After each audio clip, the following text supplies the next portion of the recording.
नमस्कार, मैं हूं प्रवीण। इंडिया टाइम 24 न्यूज में आपका स्वागत है। लगभग 5 महीने जेल में बिताने के बाद आज दिल्ली के मुख्यमंत्री अरविंद केजरीवाल जेल से बाहर आ रहे हैं। सुप्रीम कोर्ट ने सीबीआई केस में शर्तों के साथ उन्हें जमानत दी है। अब जमानत देते वक्त अदालत ने क्या कुछ बड़ी बातें कही हैं, ये मैं आपको बताता हूं। कोर्ट ने ये माना है कि अरविंद केजरीवाल की गिरफ्तारी वैध है, यानी केजरीवाल के वकील जो लंबे समय से साबित करने की कोशिश कर रहे थे कि केजरीवाल की गिरफ्तारी अवैध है, कोर्ट ने सभी दलीलों को दरकिनार करते हुए कहा कि केजरीवाल की जो गिरफ्तारी हुई है वो वैध है।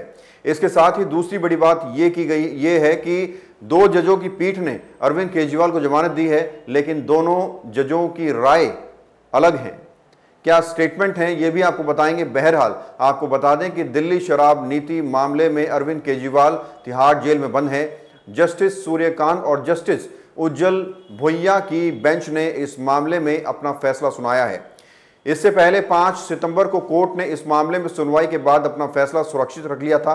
आपको याद होगा, अरविंद केजरीवाल को इस मामले से जुड़े ईडी केस में पहले ही जमानत मिल गई थी, लेकिन इसके बाद उनको सीबीआई ने गिरफ्तार कर लिया था। केजरीवाल ने अपनी याचिका में सीबीआई के द्वारा अपनी गिरफ्तारी को भी चुनौती दी थी। सीबीआई की गिरफ्तारी पर जस्टिस सूर्यकांत और जस्टिस भुइयां की राय अलग अलग थी। उज्जवल भुइयां ने कहा कि सीबीआई की गिरफ्तारी शायद ईडी केस में अरविंद केजरीवाल को मिली जमानत में बाधा डालने के लिए थी। उन्होंने कहा कि सीबीआई उनकी गिरफ्तारी को जस्टिफाई नहीं कर सकती। हालांकि जस्टिस सूर्यकांत ने गिरफ्तारी को सही ठहराया।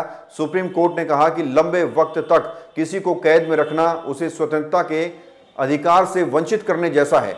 जस्टिस उज्जवल भुइयां ने फैसले के दौरान सीबीआई पर बड़ी टिप्पणी करते हुए कहा, सीबीआई को यह सुनिश्चित करना चाहिए कि उनके बारे में पिंजरे में बंद तोते वाली इमेज समाप्त हो। वहीं बीजेपी नेता गौरव भाटिया ने इस पूरे मामले पर अपनी प्रतिक्रिया देते हुए कहा, जेल वाला सीएम अब बेल वाला सीएम है। अब सबसे ज्यादा जरूरी है कि अरविंद केजरीवाल को सीएम पद से इस्तीफा दे देना चाहिए, क्योंकि दिल्ली की जनता की आवाज यही है। लेकिन वो ऐसा नहीं करेंगे क्योंकि उनमें नैतिकता नहीं है। सीएम केजरीवाल की पत्नी सुनीता केजरीवाल ने एक सोशल मीडिया पर पोस्ट किया है। उन्होंने आप से जुड़े सभी लोगों को बधाई दी है। उन्होंने आम आदमी पार्टी कार्यकर्ताओं को मजबूत बने रहने के लिए भी बधाई दी है और अपने अन्य नेताओं की जल्द रिहाई की कामना की है। अब लेंगे एक छोटा सा ब्रेक और ब्रेक के बाद आपको बताएंगे किन शर्तों पर अरविंद केजरीवाल को जमानत दी गई है। भगत चंद्रा हॉस्पिटल विश्व की सभी आधुनिक और बुनियादी सुविधाओं से परिपूर्ण एक world class multi speciality hospital, Mahavir enclave Palam डावडी रोड पर स्थित साउथ वेस्ट दिल्ली का एकमात्र मल्टी स्पेशलिटी हॉस्पिटल, जहां 24 घंटे आपकी सेवा में उपलब्ध हैं वेल क्वालिफाइड डॉक्टर्स और हेल्पिंग स्टाफ। डॉक्टर सीएम भगत द्वारा स्थापित भगत चंद्रा हॉस्पिटल आपकी सेहत का ख्याल रखना ही इसकी प्राथमिकता है, वो भी अफोर्डेबल रेट्स में।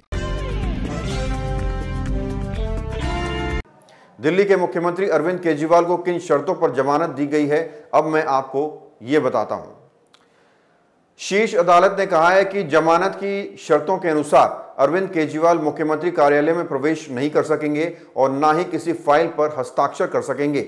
ईडी केस में भी केजरीवाल को जब जमानत मिली थी तब भी ये शर्तें रखी गई थी। इस मामले में जस्टिस भुइयां ने पहले इस पर आपत्ति दर्ज कराई, लेकिन अंत में इस शर्त को रखने के लिए सहमत हो गए। इसके अलावा दिल्ली के मुख्यमंत्री केजरीवाल को 10 लाख रुपए का बेल बॉन्ड भरना पड़ेगा।